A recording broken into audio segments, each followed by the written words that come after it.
Что тебе надо? Назад. Я? Бүгін біз 2024 жылы шыққан «Электрический штат» деген керемет киноны айтатын боламыз. Барлығымыз бейнемізді аяғына дейін көрейік, өте қызықты, ал ондай болса кеттік. Кино басында Кристофер деген дарынды бала емтиханда отырады. Сыртта Мишель деген әпкес қарап тұр. Бұл соғысқа дейінгі уақыттар еді. Кристофер өзі ерекше бала еді. Оның бойында керемет қасиеттер болады. Кристофер болса мультфильмдегі кейіпкерді футболкасына жабыстырып алыпты. Бір жігіт онымен соғылысып қалады да футболкасындағы суретке тиіседі. Жақында соғыс, адамдармен бірге бол дейді. Нет, это же мультик, это что, теперь тоже преступление? Присоединяйся к людям, парень, скоро война. Простите. Өзі мультфильмдегі кейіпкердің есімі Космо екен. Сол жайлы мультфильмді Мишель мен Кристофер ылғи көруші еді. Артынан соғыс басталып кетеді. Адамдар мен роботтар бір-бірімен соғысады екен. Роботтар деген адамдарға қызмет ете бермей өздерінің құқықтарын талап етеді. Мистер Арахис дегені бүкіл роботтарды басқарады екен. Алайда біраз уақыттан кейін Этан деген профессор жігіт арнайы роботтарды басқаратын жасанды интеллект ойлап шығарады. Адамдар бастарына құрылғы киіп алып, бүкіл роботтарды жеңеді. Смогли защищаться, используя похожую тактику. Содан арада бір-бірімен келісім болады. Арахис болса өзінің роботтарымен басқа жақта қамауда өмір сүреді екен. Біраз уақыттан кейін Мишельді көреміз. Өгей әкесі болса үйінде жатыр, басына құрылғы киіп алған. Осы арқылы өзінің роботын Мишельдің кабинетіне жібереді. Кристофер болса соғыста жоғалып кетіпті. Енді біреулер оны мерт болды деп жатады. Мишель өзінің оқу орнына барады. Студенттер деген бәрі осындай құрылғы киеді. Бірақ Мишельдің кигісі келмейді. Менің тірі өмірде болғым келеді деп өз ойын айтады. Анда-санда есіне емханада жатқан кездерде түседі екен. Содан түнде ұйықтап жатқанда Мишель түс көріп шошып оянады. Артынан далада бір түрлі дыбыстарды естіп қалады. Енді қараса әлгі Космо екен. Ол жай келмепті. Бас кезінде Мишель шошып үйіне кіріп кетеді. Бірақ әлгі Космо үйге дейін кіреді. Мишель болса саған не керек деп сұрайды. Что тебе надо? Назад. Я? Сонда Космо өзінің Кристоферден келгенін түсіндіреді. Демек бұл роботты Кристофер өзінің ақыл есімен басқаруда.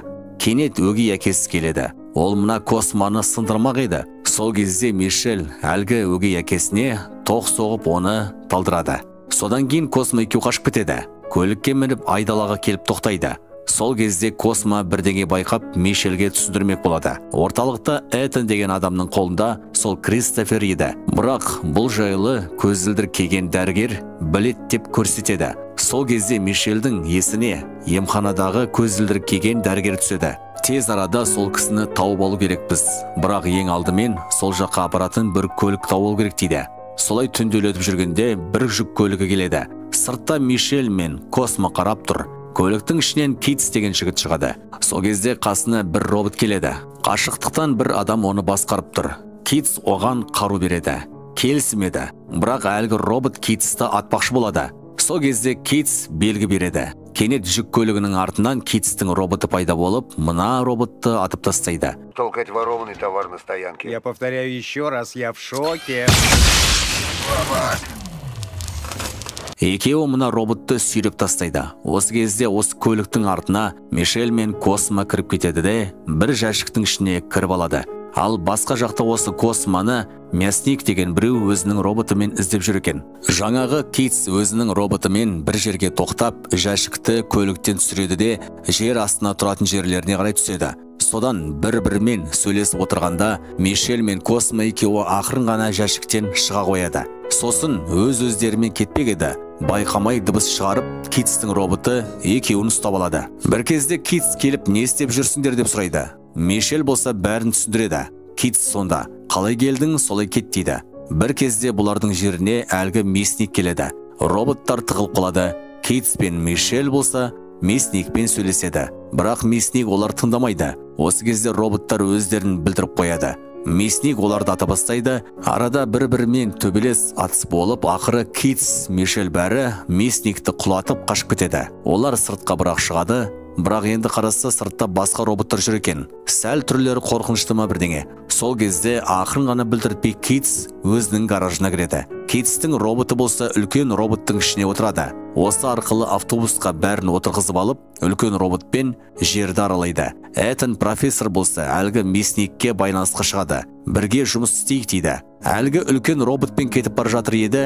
Бір кезде басқа бір робот оларға катапульта атып, мыналарды жерге құлатады. Сосын бәрін ұстап алып, өздерінің тұрып жатқан жерлеріне әкеледі. Сол мистер Арахис басқаратын жер екен. Неше түрлі роботтар өмір сүреді. Мишель болса әлгі дәрігер туралы сұрайды. Осында болады деп естідік дейді. Сол кезде мистер Арахис: "Я, болды, сондай біреу. Бірақ мен оны жібере салдым. Бізге қауіп тигізу мүмкін" деп қолады. Он похитил маленького мальчика. Вы отнесетесь к этим людям одинаково? Все люди одинаковы, эгоистичны и ленивы. Сонда Мишель ашуланып, нағыз бізге керек адам деп кетпекші болады.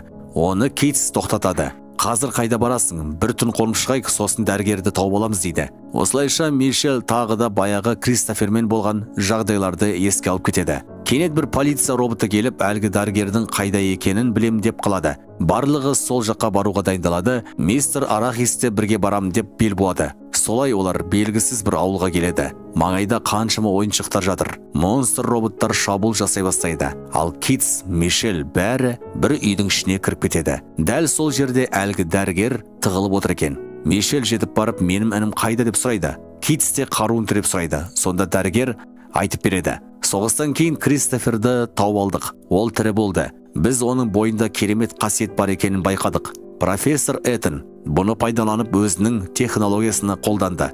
Қысқаша айтсақ, бүкіл Этанның мына жасанды интеллектісі осы Кристофердің ой арқылы жұмыс істеуде" дейді. Бір кезде бұл жерге әлгі мясник жетіп келеді. Ол атыс жасайды. Онымен бірге профессор Этанның әскерлері де ұшып келеді. Арада бір-бірімен атыстар болып кетеді. Бірақ ақыр роботтар космоны алып кетеді. Толық энергия үшін енді космода керек екен. Артынан бәрі мистер Арахистің үйіне келіп еді. Бұл жердің де бәрін әскерлер қырып кетіпті. Космоны профессор Этанға әкеледі. Профессор бірден ол роботты өзінің жаман ойына қолдана бастайды. Осы кезде мясник түсініп, Этанға қарап: "Сіз оңбаған адам екенсіз. Сіз мені алдадыңыз" дейді. Мишель болса қайғырып отыр. Китс сонда оны жұбатады.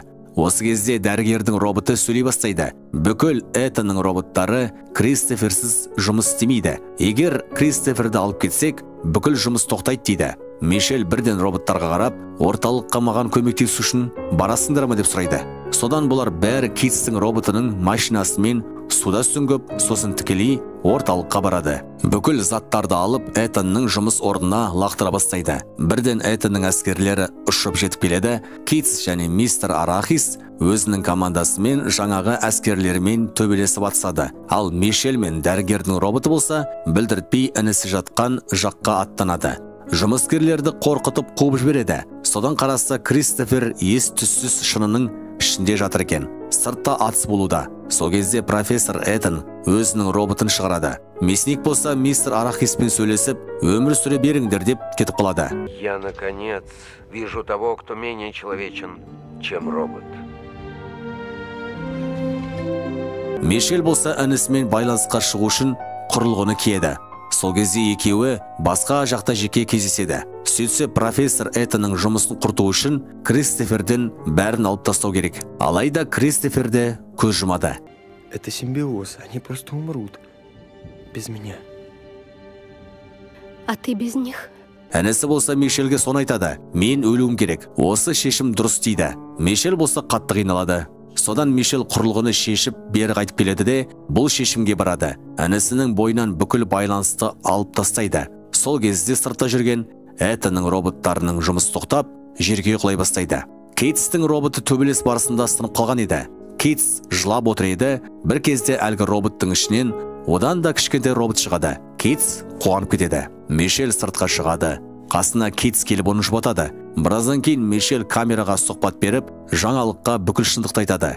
Осы шындықты басқа да адамдар, роботтар тыңдауда. Қоқыста енді космо жатыр екен. Осылайша кино аяқталады.